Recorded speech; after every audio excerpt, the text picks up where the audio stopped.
Subscribe करें हमारा YouTube channel और सबसे पहले नए वीडियोस देखने के लिए क्लिक करें नोटिफिकेशन बेल पर। पूर्ण ब्रह्म सर्व सृष्टि के रचने वाले कबीर परमेश्वर जी की असीम रजा से आप परमात्मा की चंद पुण्यात्माएं परमेश्वर की महिमा सुनने के लिए उपस्थित हुए। सत्संग में आने से जीव को पता चलता है कि ये मानव शरीर किस लिए हमें प्राप्त हुआ था। मात पिता मिल जाएंगे 184 माँ, सतगुरु सेवा और बंदगी भाई फेर मिलन की ना। परमात्मा हमें याद दिलाते हैं कि ये भोले प्राणी, माता पिता संतान संपत्ति परिवार तो तुझे माता पिता संतान कहते ये अन्य प्राणियों के शरीरों में भी प्राप्त हो जाएगी, क्योंकि हमने अपने मनुष्य जीवन का उद्देश्य इतना ही मान रखा है। जब तक हम सत्संग नहीं सुनते, यथार्थ ज्ञान हमें प्राप्त नहीं होता, हम अपने कुटुंब और माता पिता इस परिवार के ही सभी परंपराओं में मर्यादाओं में अपना निर्वाह करके इनका पालन करके बड़े गर्व की बात समझते रहे। तो परमात्मा याद दिलाते हैं कि ये माता पिता तो आपको पशु बनोगे, पक्षी बनोगे, कुत्ते बनोगे, वहां माता पिता मिलेंगे, गधे बनोगे, वहां भी माता पिता मिल जाएंगे, लेकिन मनुष्य जीवन के अंदर ही आप सतगुरु सेवा और भक्ति प्राप्त कर सकते हो।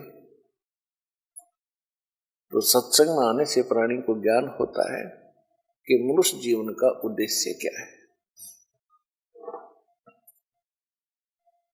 कहते हैं सतगुरु के दरबार में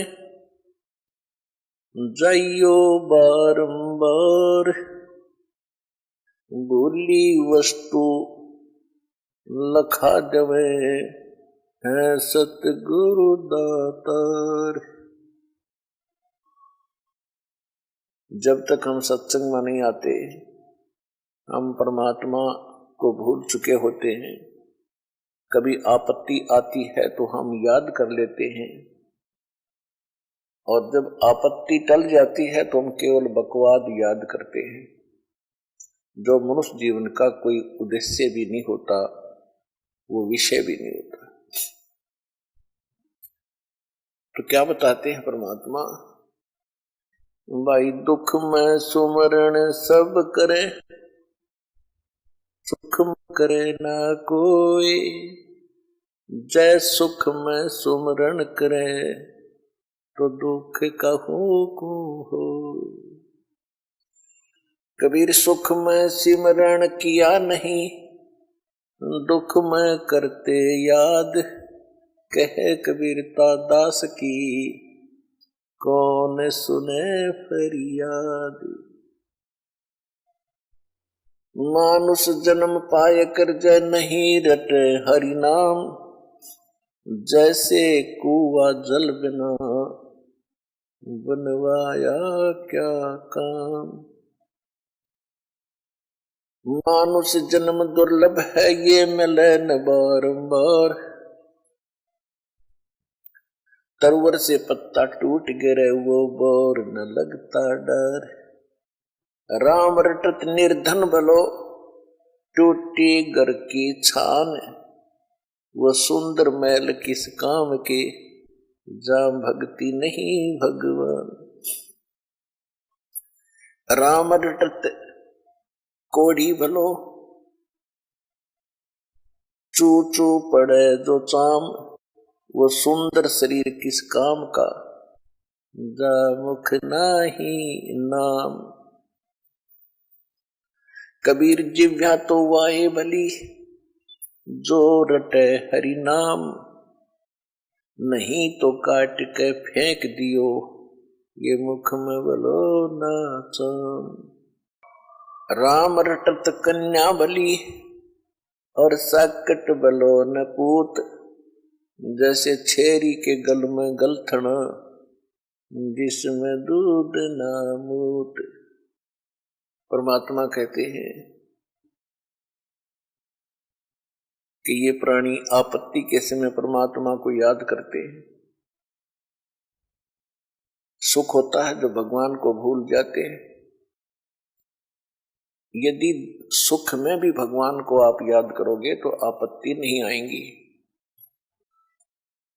फिर कितना मैं तो बताया भगवान की भक्ति का कि मनुष्य जीवन ये बार बार प्राप्त नहीं होगा। एक बार आपके हाथ से ये छूट गया तो ऐसे समझो जैसे वृक्ष से पत्ता टूट के गिर जाता है, पुनः स्थापित नहीं हो सकता। फिर क्या बताते हैं कि बिना भक्ति के ये प्राणी जो संसार छोड़कर जाता है, अंत समय में इसको सारे जीवन में जो जोड़ा था, इकट्ठा किया था और जो परिवार बना था वो बहुत याद आता है। सारा जीवन परिवार के पोषण में, दुनिया के शोषण में और अपने कोठी बंगले बनाने में खो दिया। चलते समय जब इसको पता चलता है कि सारा कुछ तेरा यहीं रह गया, अब तू जा रहा है अकेला, ना कोई परिवार का सदस्य तेरे साथ है, तो उस समय की सतिथि बताते हैं कि पछाड़ खाखा रोएगी ये आत्मा जब तू चल लेगी अकेली। कहते टक्कर मार मार कर, डकरा डकरा कर रोती है ये आत्मा जब यम के दूत इसको घसीट कर ले जा रहे होते। इसका सारा कुछ यहीं रह जाता है जो सारे जीवन में इसने जोड़ा था, जिसको ये अपना माने हुए था। तो परमात्मा याद दिलाते हैं कि काया तेरी है नहीं, ये माया कहां से हो। और चरण कमल में ध्यान रखो इन दोनों को खो।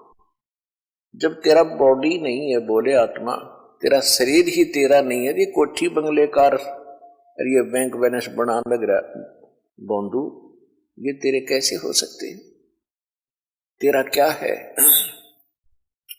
तेरा है भक्ति जो सीमंत तू कर रहा है, और तेरा है जो हाथ से छोड़ दिया, दान कर दिया।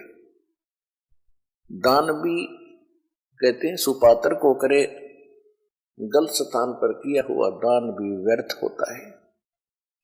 गुरु बिन माला फेरते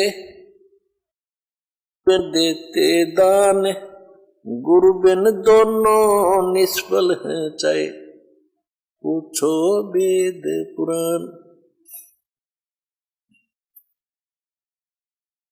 परमात्मा कहते हैं चिड़ी चोंच भर ले गई, नदी न घट्यो नीर, दान दिए धन घटे नहीं, नो कह रहे साहिब कबीर। देते को हर देत है जहां तहां से आन, अन देवा मांगत फिरो फिर साहिब सुने ना कान। परमात्मा कहते हैं धर्म तो दसके नहीं, ये दसके तीनों लोक, खैरायत में खैर है भाई कीजिए आत्म पोख। तो मनुष्य जीवन के आपके साथ जो मनुष्य जीवन में संग्रह करोगे, ये धन है जो आपका आपके साथ जाओगा। कबीर सब जग निर्धना, धनवंता ना कोई, धनवंता सो जानियो जिस पर राम नाम धन होवे। कि सारा संसार निर्धन है, जिसके पास सत्य भक्ति जो राम का नाम का धन है, यानी सच्चे मंत्रों की कमाई जो है राम नाम का धन होता है, वो एक धनवान है। बाकी संसारिक संपत्ति, भौतिक जिसके पास संपत्ति है, उसको अध्यात्म मार्ग में धनी नहीं माना जाता। फिर क्या बताते हैं कबीर, राम रटत निर्धन भलो और टूटी घर की छान, वो सुंदर महल किस काम के, जा भक्ति नहीं भगवान।